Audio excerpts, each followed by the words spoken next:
Imagine being enveloped by the stillness of a midnight field in occupied France. Overhead, a barely audible rumble of engines disturbs the sky.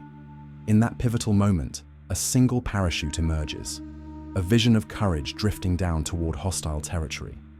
Few would suspect that the figure descending is about to orchestrate daring escapes, galvanize entire networks of resistance fighters, and leave her imprint on one of history's darkest chapters.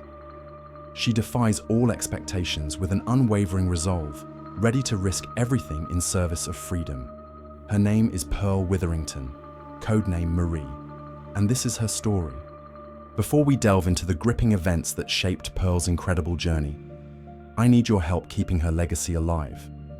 Take a moment to like this video, subscribe to the channel, and leave a comment about what inspires you most about these real-life heroes. Share this story with a friend or family member who loves uncovering hidden tales from World War II. Together, we can ensure that the memory of Pearl Witherington and other unsung warriors endures, reminding future generations of the power of courage and conviction in the face of tyranny. Pearl Witherington was born in Paris in 1914 to British parents, a lineage that ensured she spent her childhood balancing two cultures. Though she was soft-spoken and diminutive, there was a fire within her that would later prove indispensable. As the world drifted toward war, her life took an irreversible turn. When the Nazis seized control of Paris, Pearl, her mother, and her sisters undertook a perilous flight to England. It wasn't enough for Pearl to merely find safety on British shores. In her heart, she knew she had a part to play in turning the tides of the looming conflict. So began a long journey of training, secrecy, and danger.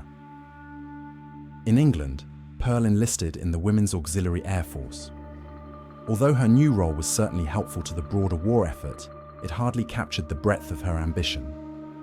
Fluent in both French and English, she quickly drew the attention of the Special Operations Executive, a clandestine group tasked with sabotage, subterfuge, and infiltration in German-occupied territories. Pearl's aptitude for languages, along with her unshakable resolve, made her a prime candidate for the perilous missions the SOE had in store. She studied cryptography, sharpened her marksmanship, and prepared for the day she would be sent back into the heart of occupied France. On September 22, 1943, that day arrived. Pearl parachuted into France under cover of darkness. The process was fraught with risk. If her plane was detected, German spotters could intercept her before she even touched the ground. Once she landed, she had to navigate a world teeming with informants and Gestapo agents, each one a potential threat to her life and to the hundreds relying on her success. Despite these overwhelming odds, Pearl never faltered.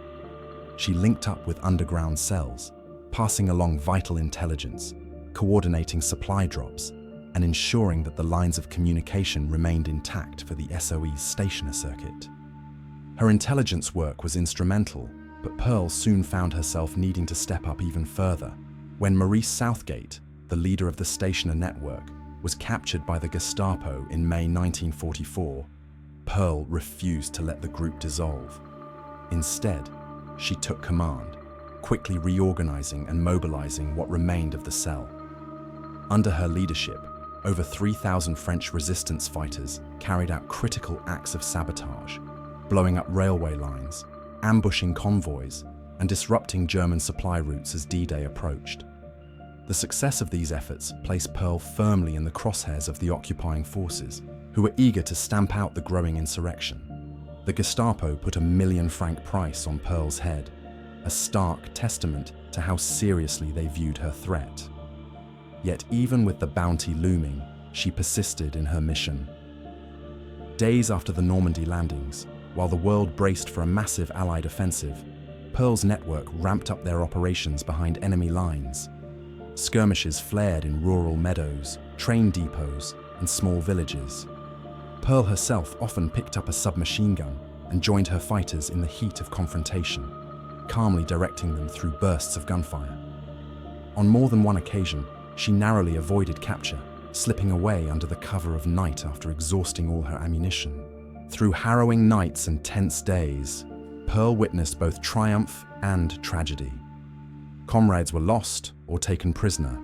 Supplies were scarce, and communication with London sometimes sporadic. Betrayal was a constant threat, as informants lurked even among those who claimed to stand against the Nazi regime. Yet Pearl's conviction remained unbroken. She believed completely in the justness of her cause. Victory was not guaranteed, but the flame of hope kept burning, fueled by every act of sabotage, every successful mission that struck at the heart of Nazi occupation. By September 1944, Allied forces had liberated large swathes of France, and Pearl Witherington shifted her focus to humanitarian efforts. She organized aid for refugees and worked to stabilize newly freed towns, ensuring that the chaos of liberation did not further victimize those already displaced by the war. Even so, the battle was far from finished. Isolated German pockets still posed a threat, and Pearl labored relentlessly to coordinate the final pushes of resistance, bridging gaps between Allied command and the freedom fighters who remained scattered across the countryside. Her determination and sacrifice did not go unrecognized. In 1946, Pearl was appointed a member of the Order of the British Empire, MBE, a high honor that acknowledged her extraordinary contributions. However, as monumental as that recognition was, Pearl's true prize lay in the knowledge that she helped tip the scales toward liberation. Her triumph was measured in the countless lives saved, communities protected, and cities reclaimed from the brutal grip of the Nazi regime. For Pearl, the war ended not with the final shot, but when peace and stability began to take root in the lands she risked everything to free. Despite the accolades, Pearl maintained a fierce humility about her deeds. In the post-war years, she worked passionately to secure recognition for her fellow female agents, women who risked life and limb but were often overshadowed by traditional military narratives. She wanted future generations to understand that war is not only won on the front lines by large armies, but also in the silent, shadowy corridors of espionage, where information is priceless and stealth is essential. Through speaking engagements, written accounts, and endless advocacy, Pearl made sure the flame of their memory continued to shine. Every great story needs heroes whose grit and valor transcend the pages of history books. Pearl Witherington stands as such a figure. She embodied an almost unimaginable resilience, shaped by the horrors of war and the unquenchable thirst for justice. Whenever her life was in peril, she pressed forward. Whenever it seemed like all was lost, she refused to surrender. In her world of code names and clandestine missions, she proved that the courage to stand up against tyranny can rise from even the most unassuming corners of society, and that a single individual's determination can alter the course of an entire nation's destiny. So, when you hear tales of D-Day heroics or spy thriller exploits behind enemy lines, remember to speak the name Pearl Witherington, codename Marie. Hers is the story of a young woman who descended from the skies into darkness to spark hope in a land consumed by oppression. She broke barriers, led thousands, and epitomized what it means to fight for liberty with every ounce of spirit you possess. World War II saw countless acts of bravery, but few match the depth of Pearl's unwavering resolve. And as we close this chapter on her life, let's keep her memory alive in our conversations, in our shared history, and in our commitment to never take freedom for granted.